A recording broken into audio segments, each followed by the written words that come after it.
Mexico is a country that is made up of 31 states. It is surrounded by the Pacific Ocean and by the Gulf of Mexico. North of Mexico, we have the United States of America, and south of Mexico, we have Guatemala, Honduras, and El Salvador. Many know Mexico for its tourist destinations like Acapulco and Cancun. This is the surface or the face that is promoted to people around the world.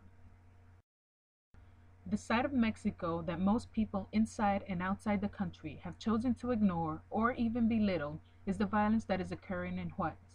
As you can see, Ciudad Juarez is a border town between Mexico and the United States. It is also known as a drug route for the Juarez cartel. Ciudad Juarez is considered Mexico's most violent city. The violence in Juarez is internationally known, but the negative effects on the people who live within these communities is not. There is even a video game that is based on this issue. Call of Juarez, The Cartel, is a first-person shooter video game developed by Techland. The game is part of the Call of Juarez Western-themed video game, but is set in modern-day Los Angeles and Mexico. When we also compare female homicide rates in the United States and in Mexico, we can see a vast difference. Is the United States doing something that Mexico is not? In 2004, 1,205 girls and women were murdered in all of Mexico. More than 6,000 girls and women were murdered in 6 years, from 1999 through 2005.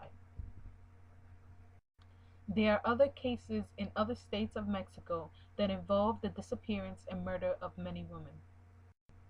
I guess the question is, who is to blame for these murders?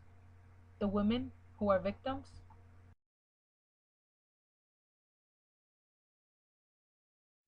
The government for not providing enough protection for the women who are at risk of these crimes?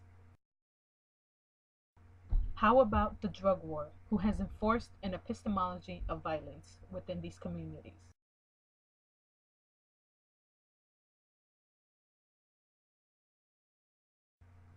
How about the process of globalization, maquiladoras, for not taking into consideration the role that they play in the murder of these women?